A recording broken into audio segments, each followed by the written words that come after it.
지수도 수급도 반도체도 이 그동안의 랠리를 끝내고 오늘은 쉬어가는 흐름을 나타내고 있습니다. 이 차익 실현 움직임이 포착이 되고 있는데 앞으로 국내 증시 방향성에 있어서는 뭘 중요하게 봐야 할지 마켓 1타 강사와 알아보겠습니다. 엠뱅고드 신광석 매니저입니다. 안녕하세요. 네, 안녕하세요. 신광석입니다. 네. SK 하이닉스의 신고가 행렬이 오늘 멈췄습니다. 네. 잠시 쉬어가는 구간인 건지 리뷰로 좀 전략을 세워주시죠. 네, 최고가가 35만 4천 원이었습니다. 4천 원 더 올라갔었죠. 제가 이 자리에서 며칠 전에 3차 목표 가격까지 측정해 드리면서 여기까지 오면은 이제 여기서는 다 먹을 만큼 다 먹은 것 같다라고 말씀드렸는데요. 차트 보면서 말씀 한번 드려볼 수 있도록 할게요.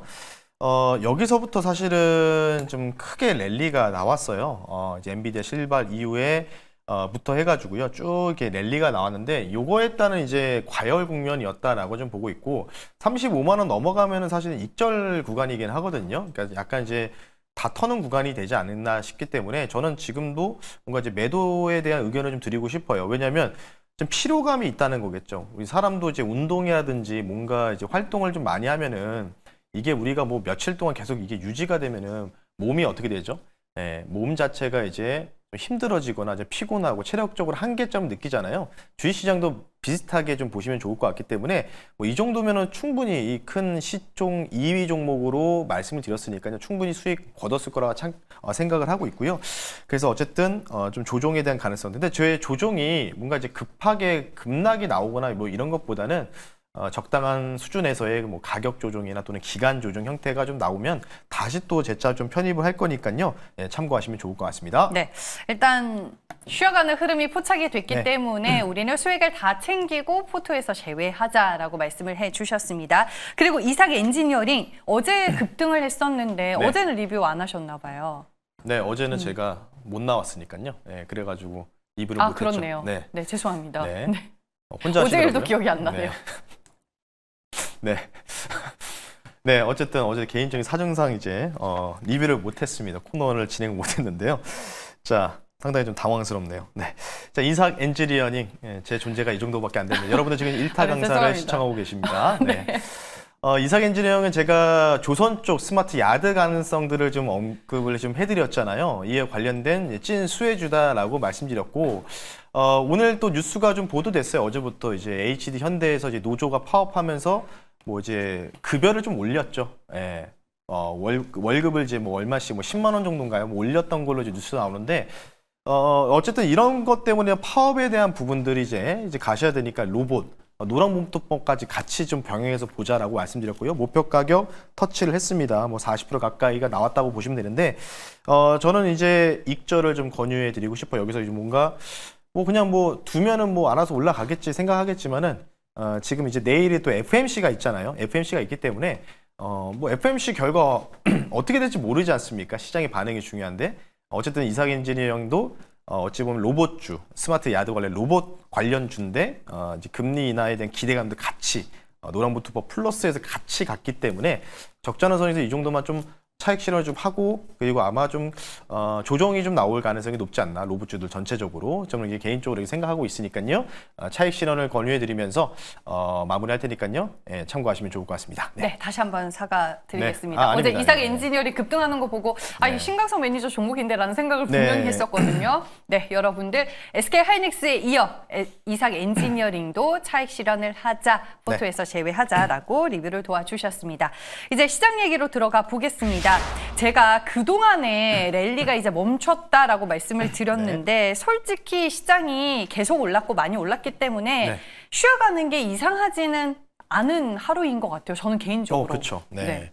마찬가지로 이제 SK 하이닉스 말씀드렸었잖아요. 뭐 여러분들 하루에 운동을 한 6시간, 7시간을 한 일주일 내내 하면은 몸이 어떻게 될까요? 예, 무릎 나가죠. 예, 무릎 나갑니다. 열심히 운동하다 보면요. 이제 그런 부분인데요. 전반적으로 FMC를 앞두고 조금 특이한 게 외국인들이 하방 포지션을 구축하고 있어요. 외국인들이 손실이 났으면 좋겠어요. 저는 이제 시장을 좀 더 보고 있는 상황인데 그래서 오늘 또 자료를 좀 또 매크로적인 측면도 좀 자료를 준비했는데 연준 회의를 앞두면 항상 이분의 그 기사나 또는 이분의 X 멘션을 봐야 됩니다. 그래서 준비했고요. 자, 화면 보면서 말씀 한번 들어볼게요. 바로 이제 빼놓을 수 없는 비공식 대변인이죠. 닉 티미 라우스에 대한 오늘 새벽입니다. 오늘 이제 한 1시 전에 나온 월스트리트 기사입니다. 동부 표준 시각이기 때문에 13시간 차이잖아요. 그렇기 때문에 거의 뭐 이제 자정에 나왔던 뉴스인데요. 월스트리트 저널에서 발췌한 내용이고요. 그냥 제목을 가지고 나왔어요. 일단은 아까도 이상하지 않다 뭐 이렇게 얘기를 하셨잖아요. 앵커님이. 마찬가지예요. 닉 티미 라우스 이분도 이번 FMC가 굉장히 이상한 연준 회의다. 이렇게 좀 진단을 좀 했어요. 추가적인 내용은 지금 얘기하는 거는 이제 빅컷은 좀 어렵다. 뭐 이런 식으로 좀 얘기를 좀 하고 있는데, 그러니까 여러 월가에서도 유명한 이제 구루들이나 애널리스트들도 오히려 빅컷 하면 시장은 빠질 거다. 뭐 이런 의견이 많아요. 그래서 적당한 폭으로 이제 금리 인하를 한번 해주고, 이번에 이제 거의 기정 사실화 됐으니까요. 그 이후에는 이제 10월과 12월 달에 2번 정도 남았으니까. 요때 이제 한 번 정도 하는 정도가 가장 이상적이다 이렇게 좀 표현하는데 닉 티미라우스도 FMC 이후는 FMC 나는 빅컷은 어렵다고 목을 박은 상황이기 때문에 그 부분들 좀 참고를 좀 하시면 좋을 것 같고요. 그러니까 시장은 지금 이제 특이한 거는 뭐 미국 증시도 그렇고 우리나라 증시도 뭐 우리나라 증시 같은 경우에는 워낙 좀 월등하게 좀 올라갔잖아요. 나스닥이라든지 미국 증시는 이제 꾸역꾸역 올라갔기 때문에 비교는 좀 되겠지만 어쨌든 신고가 행진을 해놨던 부분들이 결국은 2번 정도의 금리 인하, 빅컷을 좀 바라보는 투자들이 많았다는 거죠. 그러니까 오늘도 외국인들도 갑자기 하방 포지션으로 확 전환을 했어요. 아침에 뭐 선물 누적이 한 플러스 5천억이었는데 갑자기 1조 원을 던지는 이런 매도 포지션으로 좀 전환했다는 점. 외국인이 좀 틀렸으면 하는 바람이 좀 있는데 어쨌든 그 귀치는 내일 한번 지켜보실 필요가 있을 것 같고요. 그래서 또 유명한 사람의 또 이 글을 또 가지고 나왔어요. 어떤 사람이냐면 이게 또 제가 또 책 홍보가 되는 것 같은데 제가 뭐 여기서 커미션을 받는 게 아닙니다. 모 출판사에서 이제 이분을 이제 이 마크 비너빈이라는 사람이거든요. 실전 투자대 우승자예요. 3년 연속 실전 투자대에 우승했던 미국 주식 투자대에서 실전 투자로 우승했던 사람이 유명해요. 이게 챔피언점 생각 거래하라 이런 건데 그러니까 이분 치면 사실 얼굴 안 나오고 이제 책 표지만 나와서 그냥 이 책을 사시라는 건 아니고요. 그래서 이제 참고하셔라. 이분이 이렇게 생겼다라는데 이분이 이제 이틀 전에 X 멘션을 남겼어요. 뭐라고 했냐면 강세장은 지속된다. 라고 나와 있지만 9월 금리 인하가 시장에서 투자자들이 이미 반영을 이미 했다는 거예요. 그래서 만약에 이제 FMC 이후에는 시장을 좀 조정을 나올 것이다. 이렇게 좀 얘기를 하고 있고요. 근데 여기서는 투자 심리가 이 5, 8% 정도의 조정이 좀 나올 건데 뭐 이 정도면 사실 적당한 조정이죠, 사실. 우리나라 따지면은 한 3,200 정도까지 떨어졌다가 다시 가는 시나리오라고 보면 될 것 같거든요.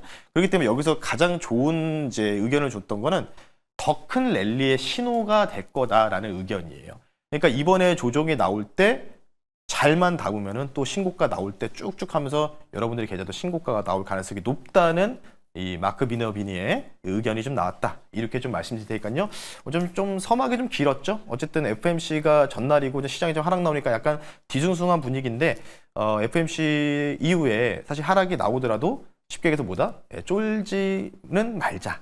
요거를 좀 말씀드리고 싶어서 제가 자료를 가지고 나왔으니까요. 참고하시면 좋을 것 같습니다.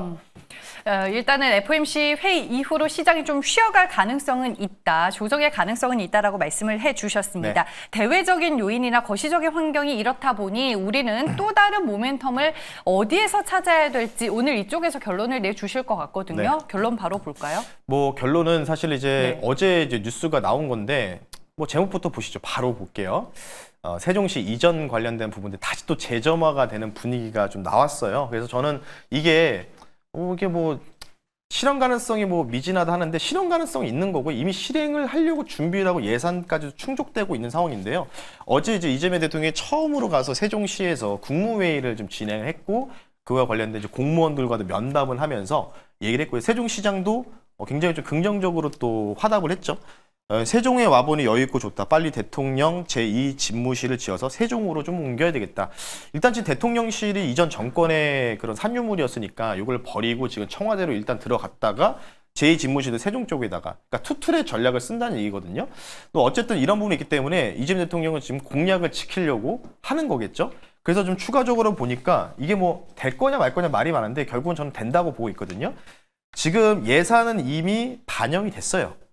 초기 예산이 반영이 됐고 세종의사당이라고 했죠. 국회의사당도 지금 국비를 투입해서 2천억 넘게 진행이 된다. 이렇게 좀 보면 될 것 같고요. 5극 3특 전략 추진이라고 하는데 워낙 지금 수도권의 인구가 과밀적으로 특히 서울을 중심으로 해서 이 주변 경기도권에 지금 굉장히 과밀로 지금 많이 몰려 있다 보니까 뭐 부동산도 지금 여러 가지로 뭐 튀는 경향들, 전이되는 효과들이 나오고 있잖아요. 네, 이런 부분을 좀 방지하기 위해서 하나의 도시를 좀 더 행정 수도로 만들어서 이런 부동산을 좀 안정화시킬 거라는 이런 뭔가 이제 투트랙 전략을 좀 얘기를 하시는데 그렇다 보니까 결국은 저는 이제 시장이 어느 정도 이제 뭐 SK하이닉스도 아까도 리뷰를 해드렸지만 많이 올라갔었고 여기서 우리가 이 끝자락을 만약에 먹으러 가기 위해서는 조금 기대 수익률이 떨어질 수 있거든요. 그러면 오히려 바닥권에 있는 이런 정부 테마주들, 정책 테마주들을 공략하는 차원이라고 말씀드리고 싶기 때문에요. 오늘의 결론을 이렇게 지어봤습니다. 정부 정책 주도주는 아니고요. 테마주에 집중하자. 요거를 핵심적으로 볼 테니까요. 테마주 한 종목 잠시 뒤에 그 종목 소개시켜 드릴 수 있도록 하겠습니다. 네, 시장이 쉬어간다라는 전제하에 정부 정책 테마주로 잠시 눈을 돌려보자. 네. 이렇게 결론을 내주신 것 같습니다. 어떤 종목 볼까요? 네, 뭐 딱 두 종목밖에 없어요. 네, 두 종목밖에 없는데 어제 좀 거래 대금이 좀 들어오면서 뉴스 이후에 거래 들어오면서 이제 좀 슈팅이 좀 나왔는데 오늘 좀 좋은 눌림이 좀 나와서 가지고 나왔고요. 현재가 8,700원에 편입을 하겠습니다. 종목명은요. 유라테크라는 종목을 소개시켜 드릴 수 있도록 하겠습니다. 네, 세종시 얘기 나오니까 많은 분들이 댓글에 계룡건설 언급해 주셨는데. 계룡건설도 있었네요. 근데 사실 테마주로 가장 잘 이렇게 뭔가 튀는 경향이 딱 두 종목이 있어요. 유라테크랑 프롬파스트 이렇게 두 종목이 있는데 네. 프롬파스트는 이제 거래 대금이 이제 10억 미만이라서 안 갖고 왔고요. 유라테크는 이제 30억 정도 됐기 때문에 어제 거래가 들어와서 가지고 나왔다라고 보시면 좋을 것 같고요. 갈 수 있는 종목에 대해서는 뭐 굳이 그 종목 설명을 장황하게 할 필요는 없을 것 같습니다. 세종시의 토지를 보유한 자동차 부품 업체다라고 좀 보시면 좋을 것 같고요. 딱 하나요, 모멘텀은. 세종시 관련된 집무실 이전 관련된 부분들 예산까지 아까 좀 보여드렸기 때문에요. 거기까지 한번 체크를 하시면 좋을 것 같고요. 차트 보면서 가격 전략 말씀 한번 들어볼 수 있도록 하겠습니다. 자, 한번 차트 한번 볼게요. 길게 보게 되면요.